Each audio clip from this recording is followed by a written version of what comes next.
when a black Rolls-Royce Cullinan pulled into Ethan Cross's grease-stained garage on a scorching Thursday afternoon, he assumed someone was lost. Rich people didn't come to his side of San Diego, not unless their GPS had a cruel sense of humor.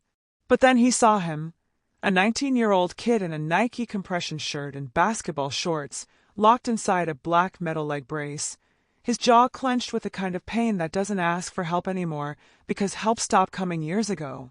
His mother, a woman who wore wealth like armor, red dress, designer heels, pulled back hair so perfect it looked like control itself, was desperate. And Ethan, a widowed mechanic with calloused hands and a promise buried deep in his heart, was about to risk everything to give a stranger back his life. Hit that like button and drop a comment telling me what city you're tuning in from and the part that caught your attention. I want to see how far this story travels. Now let's begin. The sun beat down on the cracked asphalt of Cross Auto Repair like it had a personal vendetta against anything still standing in this forgotten corner of San Diego. Ethan Cross stood in the open bay door, a worn shop rag in one hand and a socket wrench in the other, squinting at the heat waves rising off the parking lot. The neighborhood was quiet, the kind of quiet that comes when people are too busy surviving to make noise. He'd been working on Mr. Rodriguez's pickup since dawn, replacing brake pads that should have been changed 6 months ago. The man couldn't afford it then. He could barely afford it now. But Ethan had learned a long time ago that some bills you just didn't send. Not in this neighborhood. Not when you knew what it felt like to choose between fixing your car and feeding your kid. The garage itself was a monument to making do. Concrete floors stained with decades of oil and transmission fluid. Fluorescent lights that buzzed and flickered when they felt like it. Walls covered in faded posters from parts suppliers and a calendar from 2019 that nobody had bothered to take down. The waiting area consisted of 3 mismatched chairs, one with duct tape holding the vinyl together, a coffee maker that only worked if you unplugged it and plugged it back in, and a stack of outdated sports magazines his late wife, Sarah, had collected before she got sick. He kept meaning to throw them out. 5 years later, they were still there, right next to the photo of his brother Ryan in his wheelchair, smiling despite everything. Ethan was 38, though some mornings he felt 60. Tall and lean, with the kind of build that came from years of physical labor, not gym memberships. His dark hair was cropped military short, easier to maintain, one less thing to worry about, and his hands bore the permanent stains and scars of a man who'd spent his whole life fixing things. His gray mechanic's uniform had seen better days, but it was clean, pressed even. The American flag patch on the shoulder was one of the few things he took pride in. It reminded him of his father, of Ryan, of the promise he'd made. His daughter, Lily, told him he needed to smile more. Easy for a 14-year-old to say. She hadn't watched her mother waste away. Hadn't spent 8 years watching her uncle fight a body that wouldn't cooperate, only to lose him to an infection that should have been routine. Hadn't made promises to dying men in hospital rooms that smelled like antiseptic and defeat. He was about to head back inside when he heard it, the low, powerful purr of an engine that didn't belong anywhere near the zip code. The kind of sound that turned heads and made people wonder if they were witnessing a mistake or a miracle. Ethan straightened, wiping his hands on his rag, watching as the black Rolls-Royce Cullinan glided down the street like a panther that had wandered into a junkyard.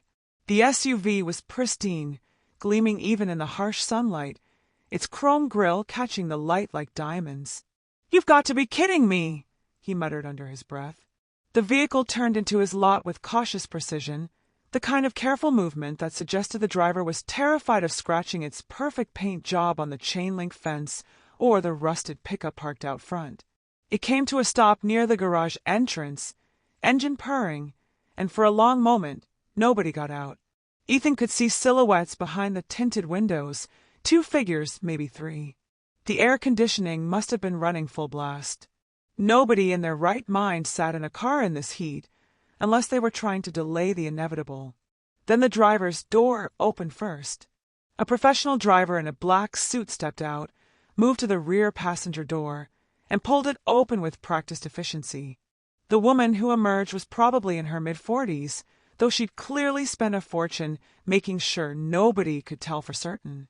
She wore a red, sleeveless dress that probably cost more than Ethan made in a month, maybe 2 months. Her blonde hair was pulled back in a style that was somehow both severe and elegant, not a strand out of place despite the heat. Everything about her, from her posture to the way she glanced around the garage with barely concealed concern, screamed money and power and control. Designer heels clicked against the asphalt. A luxury watch caught the sunlight. This was a woman who was used to the best of everything, and this garage was decidedly not that. But it was the second person who made Ethan forget about the heat, the grease on his hands, and the half-finished brake job in the bay behind him. The young man who stepped out, kid, really, couldn't be more than 19 or 20, moved like every step was a negotiation with pain.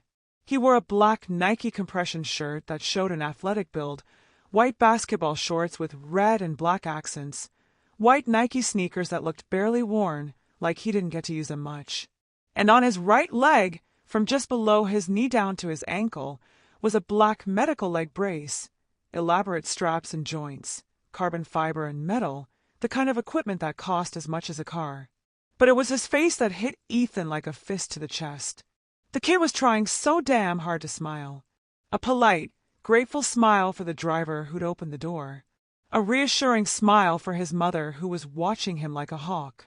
But underneath it, Ethan could see everything the smile was trying to hide, the pain in the way his jaw clenched, the careful control of his breathing, the white-knuckle grip on the car door frame as he steadied himself. The determination in his eyes that said he refused to be seen as broken, even though his body was clearly screaming at him. Ethan had seen that exact expression before. His brother Ryan had worn it every single day for the last 8 years of his life. The athletic clothes weren't a coincidence, Ethan realized. This was a kid who used to move freely, who used to run and jump and play. A kid who was refusing to accept what his body had become. The Nike gear wasn't just clothing, it was armor. A statement, a refusal to surrender. "Excuse me." The woman's voice was crisp, professional, the kind of tone that was used to being obeyed, used to getting results. She moved toward Ethan with the confidence of someone who'd walked into boardrooms and commanded millions.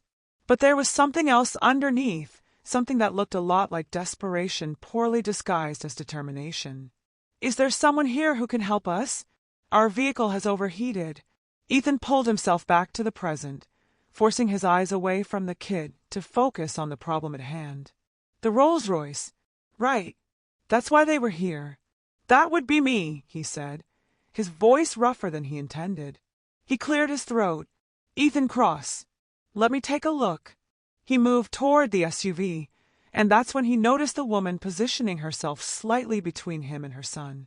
Protective, maternal, the kind of instinct that didn't care about money or status, just keeping your child safe. Ethan popped the hood, and steam immediately hissed out into the air. The smell of hot coolant filled the space between them. He leaned in, examining the engine with the practiced eye of someone who'd been doing this for 2 decades. A hose had burst, probably stressed by the heat and the strain of running AC in a vehicle this size. Simple fix. 15, maybe 20 minutes tops. But Ethan found himself glancing past the engine, past the expensive machinery, to the kid who had moved to lean against the side of the building. The young man had his face turned toward the shade, eyes closed, breathing carefully controlled. Even standing still was costing him something. "Coolant hose," Ethan said, straightening up and wiping his hands. "I can have it done in 20 minutes, maybe less. You're welcome to wait inside where there's AC." He gestured toward the small office that doubled as a waiting room, knowing full well it was nothing like what these people were used to. "It's not much, but it's cooler than out here." "Thank you." The woman's tone suggested she was used to people thanking her, not the other way around. There was a pause, a moment of calculation, and then she made a decision. "I'm Victoria Cooper. This is my son, Jordan." The names meant nothing to Ethan, though the way Victoria said them suggested they should. Like she was used to recognition, to doors opening at the mention of Cooper.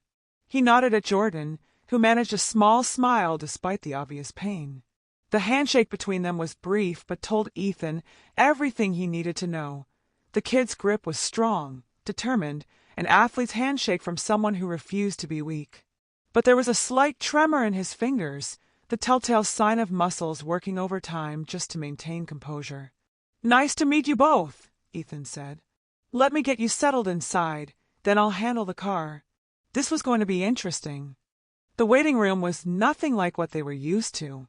Ethan could tell that immediately from the way Victoria's eyes swept over the worn chairs, the ancient sports magazines, the water cooler in the corner with visible mineral deposits crusting around the spout. But she didn't complain. She simply helped Jordan to the most stable-looking chair, moving with the practiced efficiency of someone who'd done this 1,000 times before. Jordan lowered himself into the seat with agonizing slowness, every muscle in his body tense. When he finally settled, he let out a breath that was almost a gasp, then immediately tried to cover it with a cough. The smile came back, polite, grateful, unbroken. But Ethan saw right through it. "Can I get you some water?" Ethan asked. "Fair warning, the cooler's older than my daughter, but the water's cold." "Please," Jordan said softly, his voice carrying the careful control of someone who didn't trust himself to say more. Ethan filled 2 paper cups and handed them over. Victoria accepted hers with a nod that managed to be both gracious and dismissive. Jordan took his with both hands, and Ethan noticed the slight tremor in his fingers, the white knuckles gripping the flimsy cup like it was the only thing keeping him tethered. "I'll be right outside if you need anything," Ethan said, then headed back to the Rolls-Royce. He worked quickly, his hands moving through the familiar motions of loosening clamps, removing the burst hose, fitting the replacement he kept in stock for emergencies. But his mind was elsewhere, playing back every detail he'd observed. The kid Jordan couldn't have been more than 19, 20 at most. And that brace wasn't temporary. This was his life. Had been for a while, based on the way he moved, the way his mother anticipated his needs before he could ask. Ethan knew more about mobility devices than most mechanics had any right to know. His brother Ryan had been paralyzed from the waist down after a motorcycle accident when Ethan was 22. For 8 years, Ethan had watched Ryan struggle with wheelchairs, braces, experimental treatments that promised everything and delivered nothing. Ryan had been an athlete too, high school football star with college scouts already circling. The accident had stolen everything from him. Not just his legs, but his identity, his future, his sense of self. Ethan had learned to spot the signs of chronic pain, the way people compensated, the toll it took on the soul as much as the body. Jordan had all those signs and more. The athletic clothes weren't just denial, they were defiance. A middle finger to fate. Ryan had done the same thing, wearing his old football jerseys until they fell apart, refusing to accept what everyone kept telling him he'd become. He was tightening the final clamp when he heard it. A sharp intake of breath, almost a whimper, quickly stifled. Ethan looked up through the office window and saw Jordan shifting in his chair, his face contorted with pain he could no longer hide. Victoria was beside him immediately, one hand on his shoulder, the other reaching for her phone like she was ready to call someone, anyone who could help. Ethan set down his wrench and walked inside. "Everything all right?" Victoria looked up, and for just a second, her professional mask slipped. He saw exhaustion there, and fear, and something that might have been hope dying slowly after years of disappointment. "He's fine," she said, the mask snapping back into place. "Just needs a moment." "Mom, I'm okay," Jordan whispered, but his voice was strained, tight with pain. Ethan knew he should mind his own business. These were customers, strangers, people from a world so far removed from his that they might as well be from another planet. But he'd made a promise once, standing in a hospital room that smelled like antiseptic and defeat, holding his brother's hand as pneumonia slowly drowned him from the inside. Ryan had made him swear that if he ever saw someone suffering the way he had suffered, he wouldn't look away. He wouldn't let someone else lose 8 years of their life to pain that might be preventable. "Mind if I ask what kind of brace that is?" Ethan kept his tone casual, the same voice he used when talking to customers about their cars. Victoria's eyes narrowed slightly, protective instincts flaring. "It's a custom orthotic device." made by one of the best medical equipment manufacturers in the country. I'm sure it is, Ethan said carefully. But it's hurting him. He has a neurological condition, Victoria said, her voice taking on an edge sharp enough to cut. Brain damage from a near drowning when he was 8. The brace is necessary for support. His doctors. I'm not questioning his doctors, Ethan interrupted gently. But I spent 8 years watching my brother deal with braces, wheelchairs, every kind of mobility aid you can imagine. My brother was an athlete too, before his accident, and I learned to tell the difference between necessary pain and pain that's being caused by the equipment itself. Jordan looked up at him, and something shifted in his eyes. Interest. Hope. The desperate kind that came from years of being told there was nothing more that could be done. What do you mean? Jordan asked, leaning forward despite the pain it caused. Ethan pulled up one of the other chairs and sat down, leaning forward with his elbows on his knees. He gestured toward Jordan's leg. When you're standing or walking, where does it hurt the most? My hip, Jordan said immediately, and my lower back. But the doctor said that's normal compensation for my gait. It is compensation, Ethan agreed, but not the kind they think. May I? He gestured toward Jordan's leg. Victoria started to object, her hand moving protectively toward her son, but Jordan nodded. It's okay, Mom. Ethan moved closer, examining the brace without touching it at first. It was an impressive piece of engineering: carbon fiber frame, titanium joints, precision manufacturing, sensors that probably cost more than his truck. Someone had spent a fortune on this thing, but the angle was wrong. He could see it immediately, the way Ryan's physical therapist had taught him to see it. The knee joint, he said, pointing carefully. It's locked at an angle that's forcing your hip to compensate. See how when you stand, your right hip sits higher than your left? That means your spine has to curve to keep you upright. Every step you take, your lower back is twisting. Jordan stared at him, and Ethan watched years of confusion suddenly crystallize into understanding. I've seen 17 different specialists, Jordan said, his voice cracking. Physical therapists, orthopedic surgeons, neurologists. Nobody ever. He stopped, unable to finish. How long have you been wearing this specific brace? Ethan asked. 3 years, Victoria said quietly. It cost $800,000. Ethan let out a low whistle. Well, that's unfortunate. Because it's wrong. The silence that followed was heavy enough to crush stone. Mr. Cross, Victoria said slowly, standing up, her full height and authority on display. I appreciate your concern, but my son has received care from some of the most renowned physicians in the world. People with decades of experience and multiple degrees. And I'm a mechanic with dirty hands and a high school diploma, Ethan said, standing to meet her eyes. I get it, but credentials don't mean much if the fundamentals are wrong. And the fundamental problem here is balance. Everything in motion, whether it's a car or a human body, needs to be balanced around its center of gravity. This brace is forcing Jordan's center of gravity to shift with every step. That's why he's in pain. This is absurd, Victoria said, but there was less conviction in her voice now. Less certainty. Let him look, Mom. Jordan's voice was quiet but firm, cutting through the tension like a blade. Please, what's the worst that could happen? I'm already in pain every single day. At least he's offering an explanation that makes sense. Victoria closed her eyes for a long moment. When she opened them, Ethan saw something he hadn't expected in a woman who probably commanded boardrooms and made million-dollar decisions before breakfast. He saw desperation. You have no credentials, she said slowly, each word measured. No medical license. No engineering degree. If you're wrong, if you hurt him, then you'll sue me for everything I own, which wouldn't take long, Ethan said.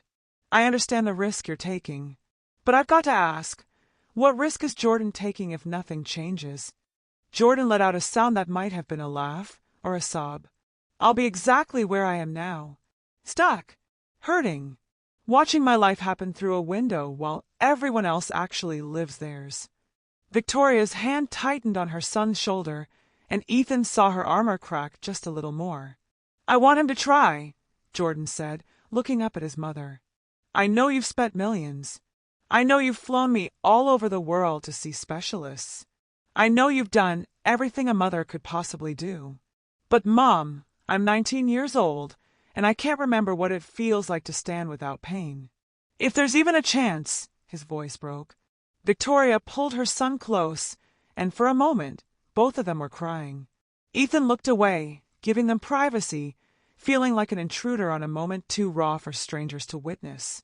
After a long moment, Victoria straightened, wiping her eyes with movements so precise they suggested she rarely allowed herself to cry. "What would you need to do?" she asked, her voice steady again. "First, just examine the brace more carefully," Ethan said. "Take some measurements, see exactly what's going on. Then, if I'm right about the problem, I'd need to adjust the angles. It's delicate work, but it's not complicated." "Not really." "When?" Jordan asked. Ethan checked his watch.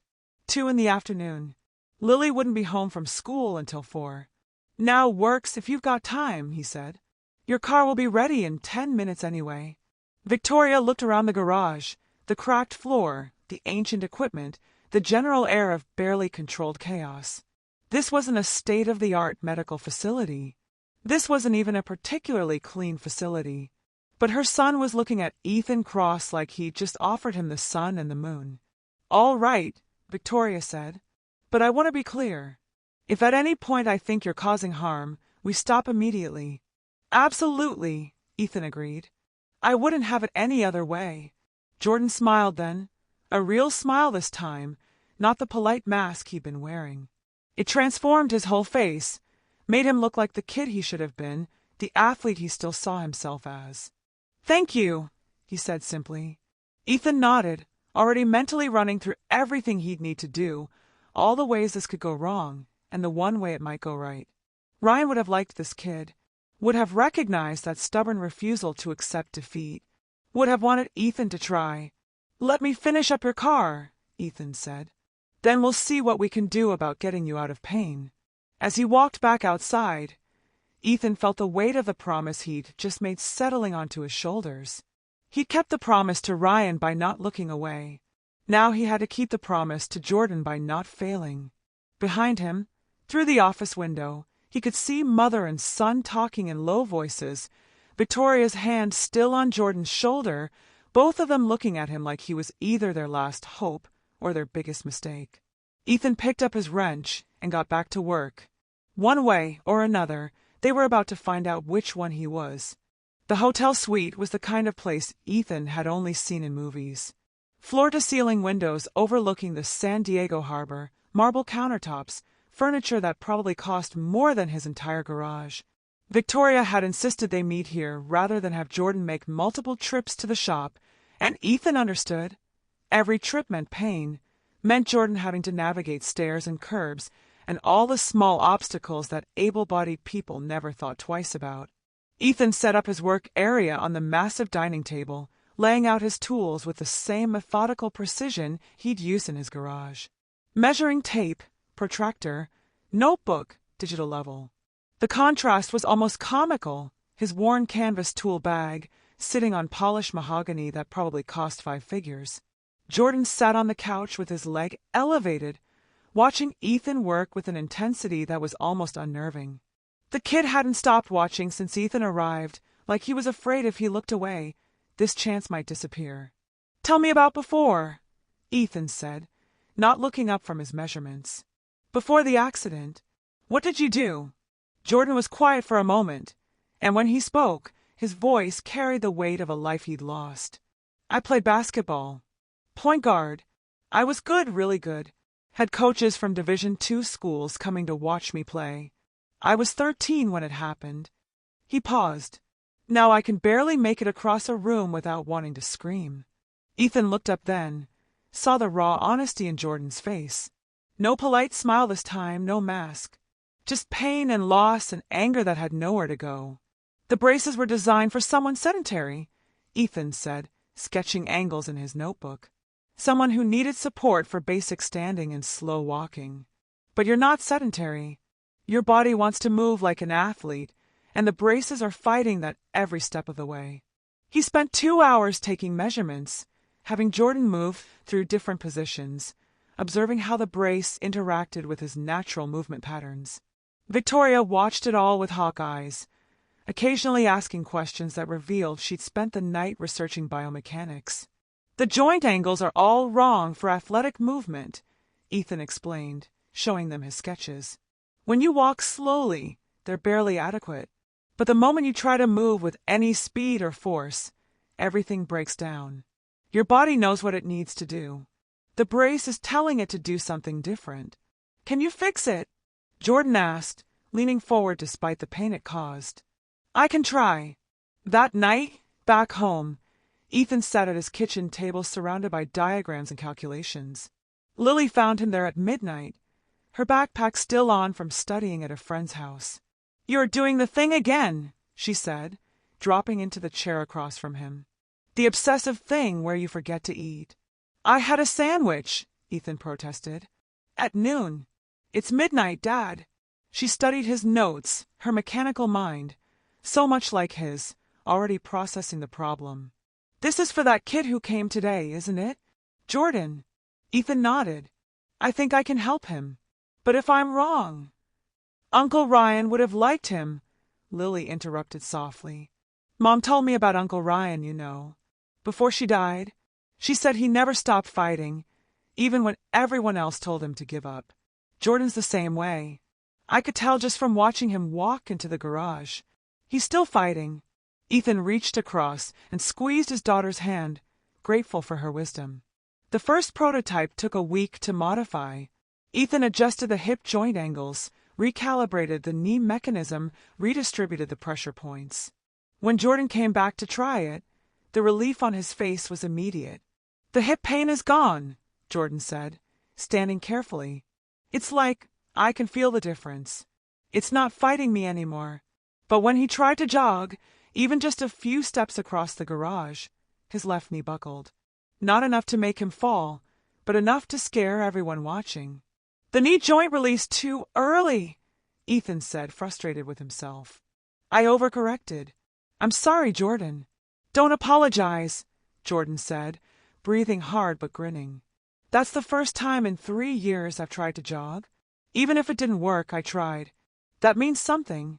But Ethan could see the disappointment Victoria was trying to hide, the fear that maybe this was as good as it would get.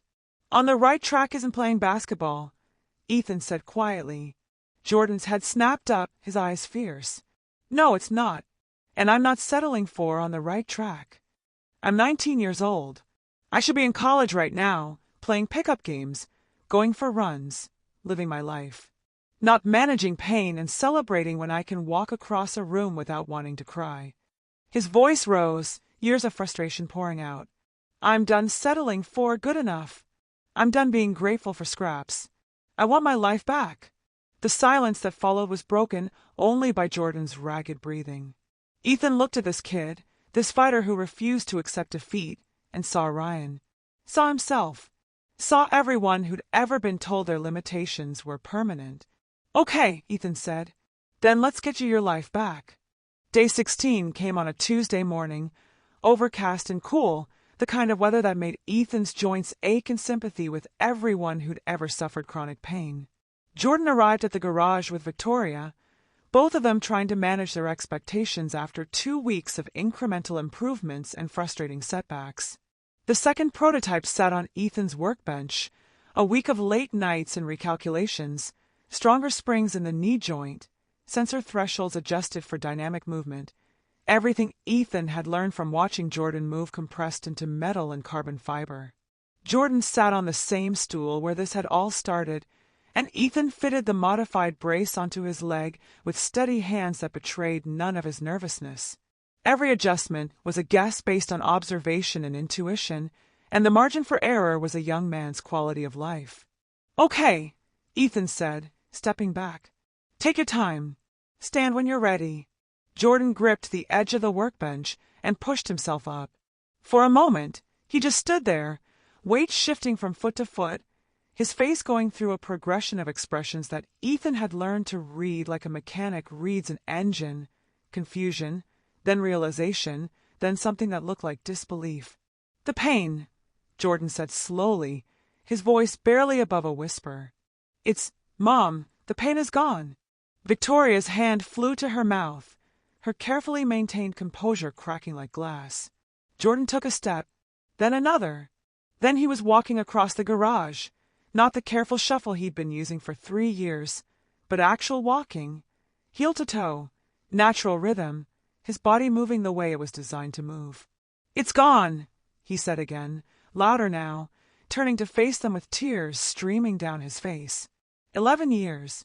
11 years, and it's gone. Victoria collapsed into the nearest chair, shoulders shaking with sobs she'd been holding back for over a decade. Jordan moved to her, walking without hesitation, without pain, and pulled his mother into his arms. They cried together while Ethan turned away, giving them privacy, his own eyes burning. An hour later, they were outside testing the real world. The sidewalk around the block had never seemed so important, every crack and buckle a potential disaster. But Jordan navigated it all, his confidence growing with each step.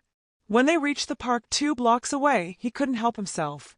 He broke into a light jog, just a few strides, nothing dramatic. But for Jordan Cooper, it was everything. "Did you see that?" he called back to them, breathless and grinning. "Did you see?" They progressed from concrete to grass, testing the brace on uneven terrain. Jordan's athlete body was remembering what it was built to do, muscles firing in patterns that had been dormant for years. He moved faster, more confident, his whole posture changing as pain-free movement became real instead of theoretical. By the time they made it back to the garage, Jordan was practically vibrating with energy and possibility. "I want to try running," he said. "Really running. Not jogging. Running." He paused, then added what Ethan knew was coming. "And then I want to try basketball." Ethan's stomach dropped. Running was one thing, a straight line, predictable impact, controlled environment. Basketball meant cutting, jumping, lateral movement, the kind of stress that could destroy the modifications he'd made. "We're not ready for that level of impact," Ethan said carefully. "The brace needs more testing, more adjustment. We need to build up your strength gradually." "I've been ready for 11 years," Jordan interrupted, his voice steady but intense. 11 years of being careful. 11 years of building up gradually. 11 years of doctors telling me to wait, to be patient, to not push too hard. He stepped closer to Ethan. "I'm not in pain for the first time since I was 8 years old. My body finally works the way it's supposed to. I need to know what I'm capable of. I need to know if I can be who I used to be." Victoria stood up, torn between maternal protection and understanding her son's desperate need to reclaim what he'd lost. "What if something breaks?" she asked quietly. "What if the brace fails and he gets hurt?" "Then we fix it again," Jordan said, not taking his eyes off Ethan. "But I can't spend the rest of my life afraid of breaking. I've already lost too many years to fear." Ethan looked at this 19-year-old kid with his Nike gear and his athlete's heart and his refusal to accept limitations, and he thought about Ryan. About all the things his brother had wanted to try but never got the chance. About promises made to dying men about helping people live, not just survive. "Tomorrow," Ethan said. "Give me tonight to add some reinforcements to the stress points. Tomorrow we'll try running. For real. And if that works," he paused, saw the hope blazing in Jordan's eyes, "then we'll see about getting you back on a court." Jordan's smile could have powered the whole city. The garage had never been used as a sprint track before, but Ethan had cleared 30 yards of space, moving equipment and cars to create a straight runway. Jordan stood at one end in his Nike gear, the reinforced brace gleaming under the fluorescent lights, bouncing slightly on the balls of his feet like a runner at the starting line. "Start slow," Ethan called out. "Build up speed gradually. If anything feels wrong." Jordan was already moving. Not slow, not gradual, but running. Actually running. His stride opening up, arms pumping, the kind of explosive movement his body had been denied for 11 years. 20 yards, 25, 30, and then he tried to turn, tried to plant and cut back like a basketball player, and his left knee wobbled. Not much, just a fraction of a second of instability, but enough to send Jordan stumbling, catching himself against a workbench. Victoria was on her feet instantly, face pale. "That's it. We're done. This is too dangerous." "I'm fine," Jordan said, breathing hard but grinning. "Did you see how fast I was going? Did you see?" "I saw you almost fall," Victoria said, her voice rising.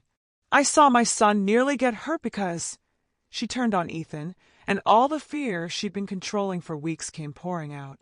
"You're experimenting on my son's body. He's not a car you can rebuild if something breaks. He's a person, my son, and we're playing with his life based on your hunches and your mechanic's intuition."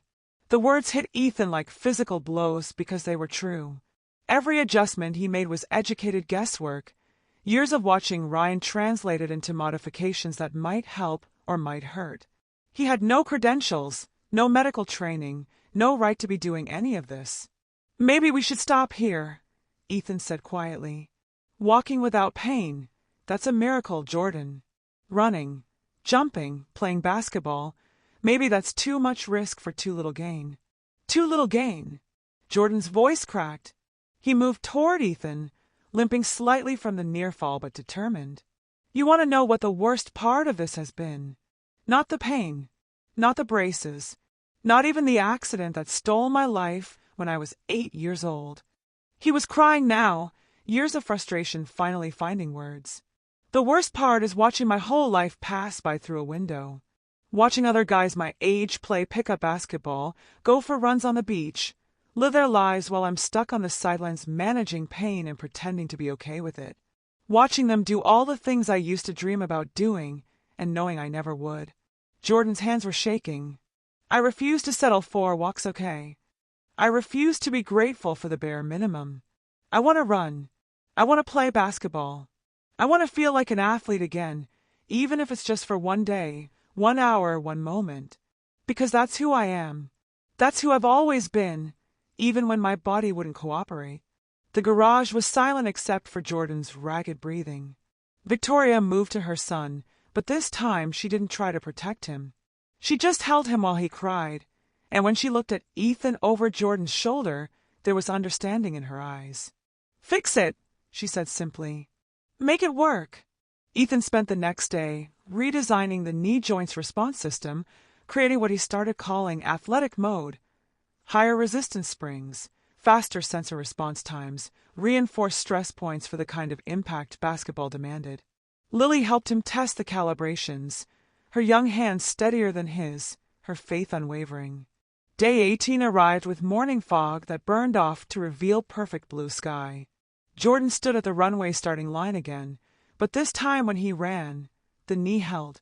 He ran the full 30 yards, planted, cut back, accelerated again. Tears streamed down his face, but he was laughing, the sound of pure joy echoing off the garage walls. "I'm running," he shouted. "I'm actually running." He couldn't stop. He ran lap after lap around the parking lot until his legs were shaking from exertion, not pain. When he finally stopped, bent over with his hands on his knees, gasping for breath, he looked up at Ethan with something like wonder. "Thank you," he said. "Thank you. Thank you, thank you." Lily had brought a basketball from home, knowing this moment was coming. Jordan took it, spun it in his hands like greeting an old friend, and from his wheelchair, which he'd kept nearby, sank a perfect three-pointer into the hoop Ethan had mounted years ago for his own daughter. Then Jordan stood up and tried again. The ball arced through the air and swished through the net. The celebration was everything. Victoria crying happy tears, Lily cheering, Ethan feeling the weight of kept promises lifting from his shoulders. They were still celebrating when the courier arrived with the letter. Victoria read it first, her expression transforming from joy to fury in seconds. "Brett Medical Technologies," she said, her voice dangerously quiet. "They're threatening legal action. Intellectual property theft, unauthorized medical practice, reckless endangerment." She looked up, eyes blazing. "They're threatening my son because he's not in pain anymore." The letter lay on the workbench between them, And just like that, everything changed. The letters came like an avalanche over the next week. Brand Medical Technologies led the assault with a thick legal document that accused Ethan of intellectual property theft, unauthorized medical practice, and, most damning, reckless endangerment. They argued that even though Jordan was 19, modifications to medical devices required parental consent and medical oversight, neither of which Ethan had properly obtained. Then came the medical societies.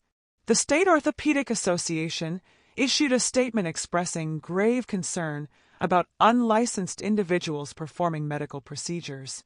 The Physical Therapy Board opened an investigation.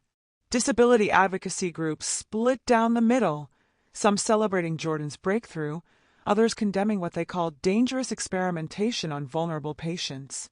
Ethan's phone rang constantly with numbers he didn't recognize. His email inbox filled with messages ranging from supportive to threatening. A reporter from the San Diego Union Tribune showed up at the garage asking for comment. Ethan stopped answering his door. He was sitting in his kitchen at 2 a.m, surrounded by legal documents he could barely understand, when Lily found him. "You look terrible, Dad," she said, dropping into the chair across from him. "Your observation skills remain sharp," Ethan said, not looking up. "This isn't your decision to make alone." Lily pulled one of the letters toward her, scanning it with the same analytical mind that made her a straight-A student. "Jordan's 19. He chose this. You need to talk to him. If I talk to him, he'll want to fight. And fighting means going public, which means putting a target on his back." "He already has a target on his back," Lily interrupted. "It's called chronic pain and a medical establishment that failed him for 11 years. At least now he has a choice about what to do with it." Jordan arrived at the garage the next morning with Victoria, both of them having received their own legal threats. But where Ethan had spent the night drowning in fear, Jordan looked determined.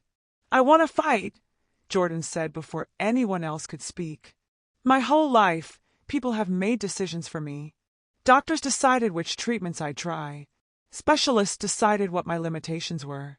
Mom decided which facilities we'd visit, which equipment we'd buy." He looked at Victoria with love, but also resolution. "This time I'm deciding.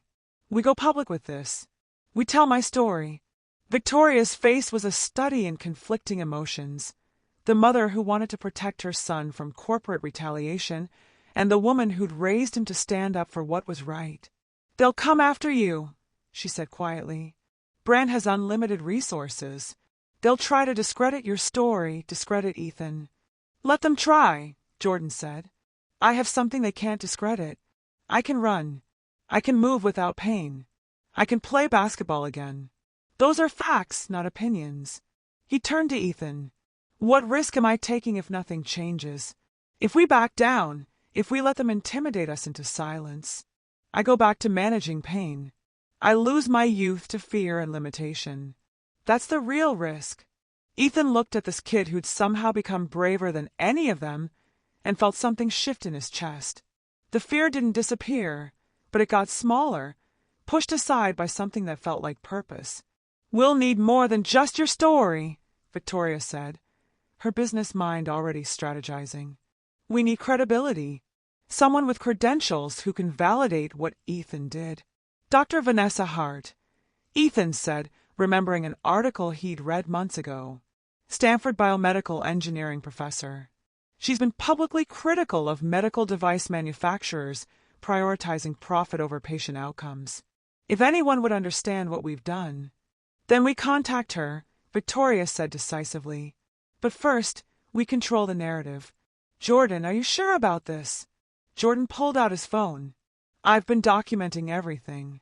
Videos of me trying to walk before the modifications. Videos of me running now. I've been saving them, not sure why. Maybe for this." He opened his social media, started editing a video. Ethan watched over his shoulder as Jordan compiled clips. The painful shuffling before, the joyful running after. Jordan typed a caption. "For 11 years, I lived in pain from $800,000 braces that didn't work. Then a mechanic with no medical degree saw what 17 specialists missed. This is me running for the first time, since I was 8 years old. Should he be prosecuted for helping me, or should we question why the medical system failed me for over a decade? #JordanRuns. He hit post before anyone could stop him. Within an hour, the video had 10,000 views. Within 3 hours, 50,000. By evening, major news outlets were requesting interviews. Jordan Cooper's story had gone viral, and there was no going back now. Ethan watched the numbers climb, feeling equal parts terror and hope, knowing they just declared war on an industry that didn't like to lose. But Jordan was running, and that was worth fighting for. Dr. Vanessa Hart's lab at Stanford was everything Ethan's garage wasn't: gleaming equipment, motion capture cameras, force plates embedded in the floor, computer screens displaying real-time biomechanical data. She met them at the door, a black woman in her early 50s with natural hair and sharp eyes that assessed Jordan with immediate professional interest. "Mr. Cooper," she said, shaking his hand. "I've seen your video. 17 million views now. Impressive, but views don't equal validity. I need to see if what happened to you is real science or a lucky accident." For the next 3 hours, Dr. Hart put Jordan through every test Ethan could imagine and several he couldn't. Walking on the treadmill while dozens of sensors tracked his gait. Running at increasing speeds while cameras captured every angle. Jumping onto platforms of varying heights. Cutting left and right through cone drills like a basketball player running practice. Jordan moved through it all with growing confidence, his athlete's body remembering patterns that had been denied for over a decade.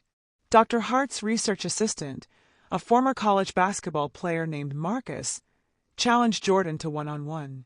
They played for 20 minutes, Jordan's modified brace handling every cut, every jump, every explosive movement. When Jordan sank a fadeaway jumper over Marcus's outstretched hand, Dr. Hart actually smiled. "Okay," she said, calling them over to her computer. "Let's look at what we have." The data was overwhelming, graphs and charts and numbers that made Ethan's head spin. But Dr. Hart walked them through it with the patience of someone who loved teaching. "This is extraordinary," she said, pulling up comparative models. "And completely illegal, by the way. What you did, Mr. Cross, violates about a dozen federal regulations." She looked at Ethan. "But it also works. Jordan's modified braces show 63% less joint stress and 47% better energy efficiency than the original design. For an athlete, that's not incremental improvement. That's the difference between pain and performance." Victoria leaned forward. "Why didn't Brant design them this way in the first place?" Dr. Hart's expression hardened. "Because they designed them for the average patient, not for individual needs. Mass production is more profitable than customization.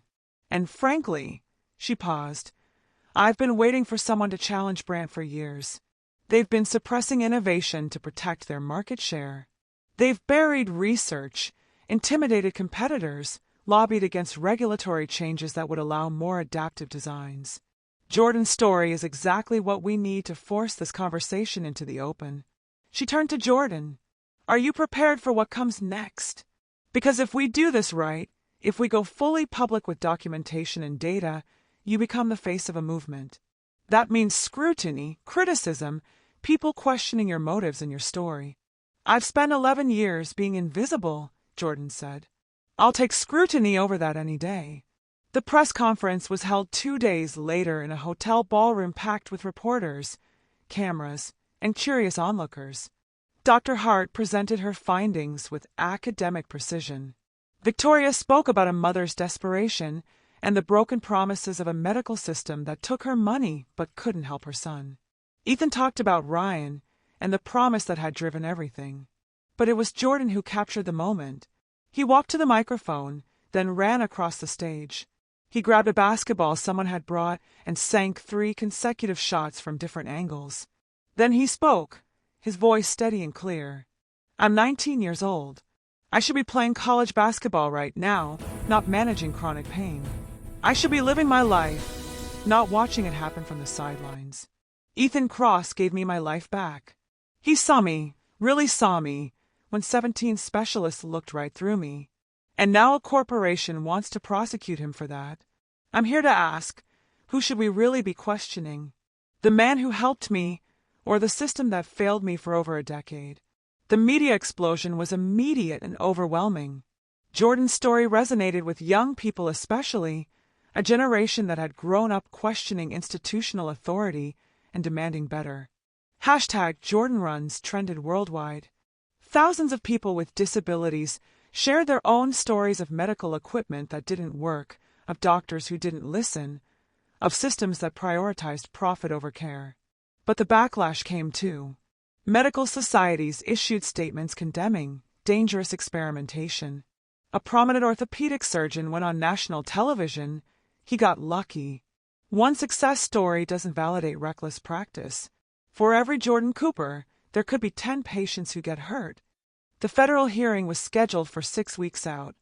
Brandt Medical doubled down on their legal threats. The stakes couldn't be higher. Ethan faced possible prosecution. Jordan's modifications might be ordered reversed, and the question of who controlled medical innovation hung in the balance. They had 6 weeks to prepare for the fight of their lives, and the whole nation was watching. The hearing room in Washington, D.C. was smaller than Ethan expected, formal and cold with wood paneling and the seal of the Federal Medical Device Commission on the wall. 5 panelists sat at a raised table, doctors, lawyers, bureaucrats, all of them looking at Ethan like he was a particularly interesting specimen under a microscope. Brandt Medical's legal team went first, 3 lawyers in suits that cost more than Ethan's truck. Their case was surgical in its precision. Ethan had violated federal regulations regarding medical device modification. He had no credentials, no license, no authority to practice what amounted to medicine. He had conducted human trials without oversight or approval. The lead attorney was a woman in her 50s with silver hair and a voice like cut glass. "Today it's Mr. Cross modifying leg braces in his garage," she said, addressing the panel. "Tomorrow it's someone performing surgery in their basement. Where does it end? The regulations exist to protect vulnerable patients from well-meaning but unqualified individuals who could cause catastrophic harm." She painted Ethan as reckless at best, dangerous at worst. A man playing with someone's life based on intuition and luck. Then Dr. Hart took the stand, and the temperature in the room shifted. "I'd like to submit evidence," she said, pulling up documents on the room's display screens. Internal emails from Brandt Medical Technologies spanning the past 5 years.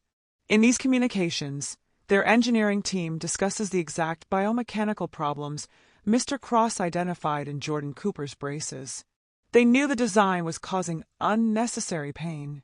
They knew modifications could help, and they chose not to act because, and I quote, "redesigning the product line would not be cost-effective given our current market position." The Brandt lawyers objected, but the damage was done. "The question before you isn't whether Mr. Cross broke rules," Dr. Hart continued. "He did. The question is whether those rules are protecting patients or protecting profit. Jordan Cooper is walking, running, and living pain-free for the first time in 11 years. That should be celebrated, not prosecuted."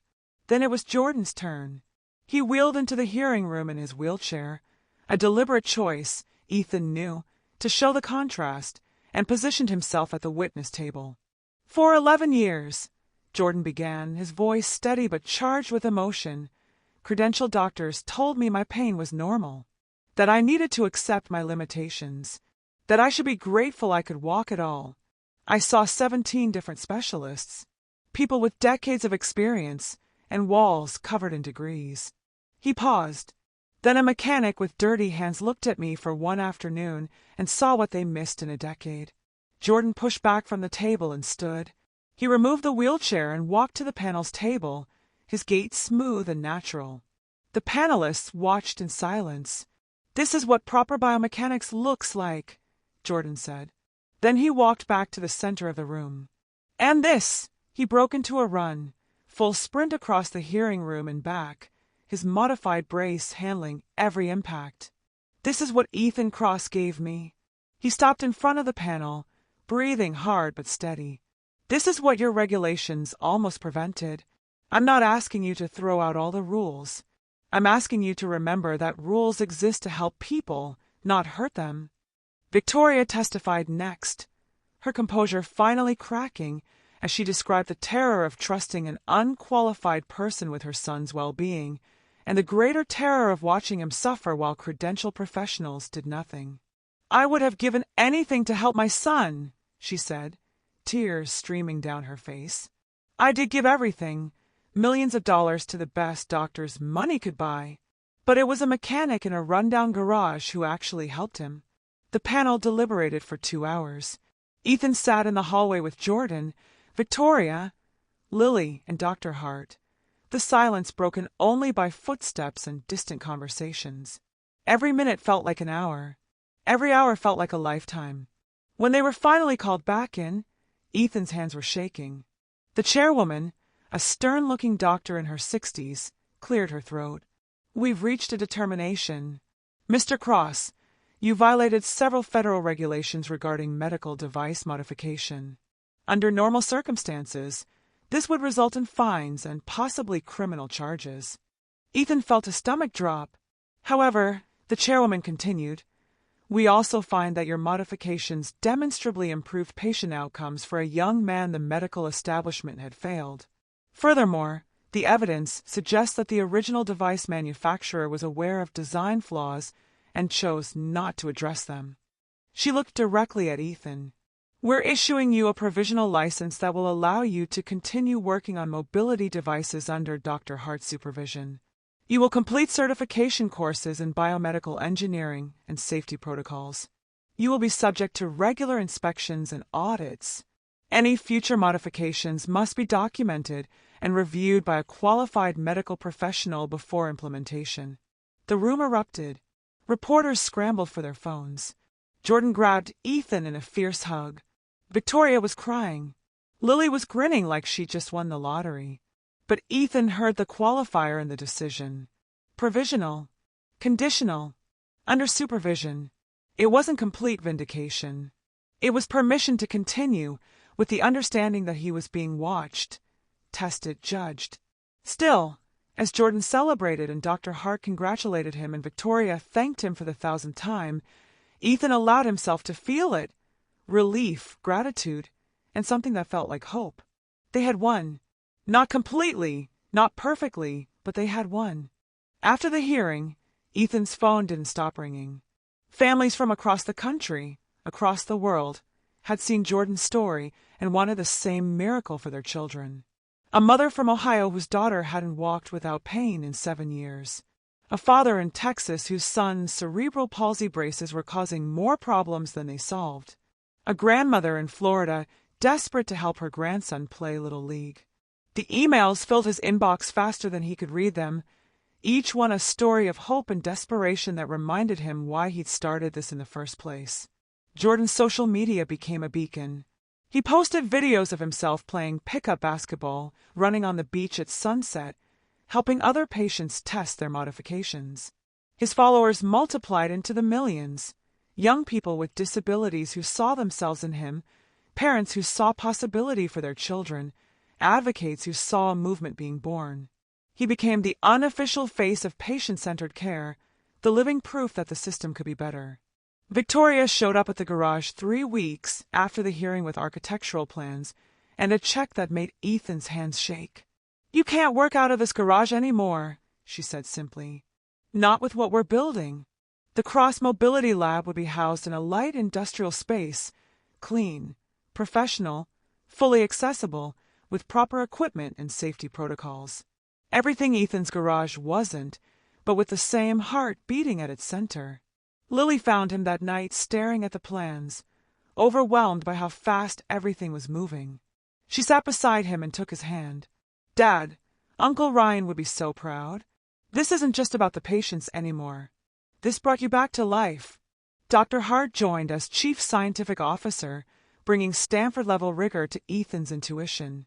Jordan took a gap year from college to work as patient advocate and athletic tester, his body becoming the laboratory where they proved what was possible.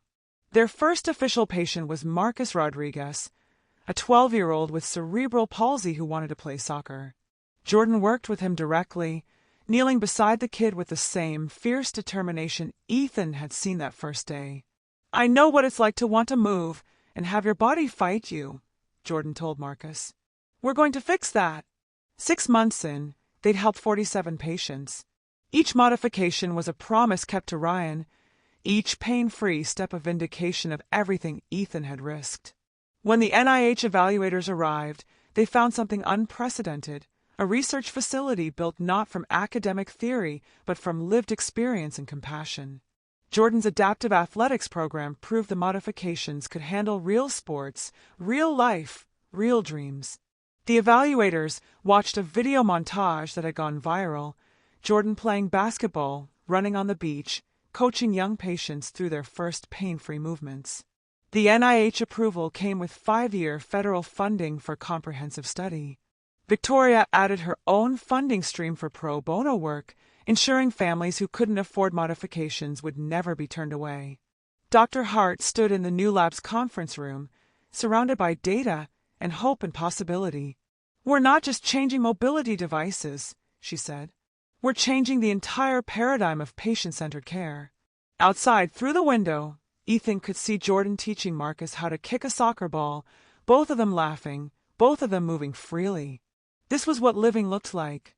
The 1-year anniversary celebration filled the Cross Mobility Lab with laughter and tears, and the kind of hope that changes atmospheres. Marcus Rodriguez demonstrated his soccer skills, weaving through cones with the agility of any 12-year-old who'd found his passion. A young woman named Sarah performed a contemporary dance routine, her modified braces handling every graceful movement. A veteran named James showed photos from his recent hiking trip through Yosemite, peaks he'd been told he'd never climb again. Jordan stood at the microphone, surrounded by the people whose lives had changed because one mechanic had refused to look away. "A year ago I was trapped," he said, his voice steady but charged with emotion. "Not just in braces, but in pain, in limitations, in a future that felt like a prison. Ethan saw me, really saw me, not as a patient or a disability or a broken thing to be fixed, but as a person who deserved to move freely." He paused, finding Ethan in the crowd. "He didn't just fix my braces. He gave me permission to dream again, to see myself as an athlete, not a victim, to fight for the life I wanted instead of accepting the life everyone said I had to live." Lily's surprise came next.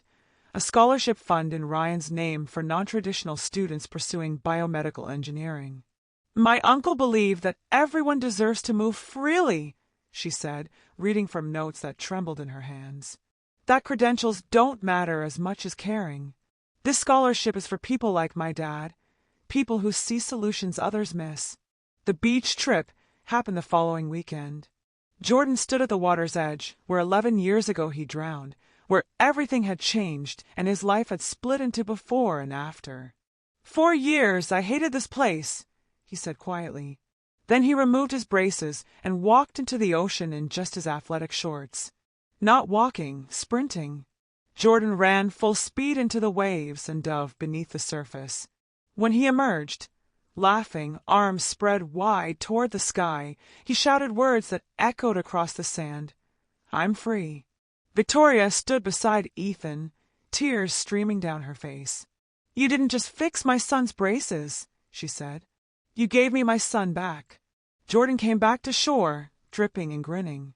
"You know what the best part is? I'm going to college next month. I made the adaptive basketball team. I have a future again."